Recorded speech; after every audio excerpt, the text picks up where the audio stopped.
এই ইয়ালে ৰাজীৱ আহিছে বোলে তাক মাতচোন মোৰ তাৰ লগত দুটামান কথা আছে মাত এই ৰাজীৱ তই আগৰ পুৰণা নৰ্মেল হোৱাটছআপটো আনইনষ্টল কৰি এতিয়া জিবি হোৱাটছআপ আনিছ ন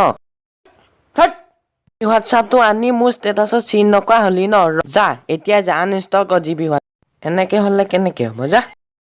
চাবি মোৰ ষ্টেটাছত তোৰ চিন নাপালে চাবি কি কৰিম মই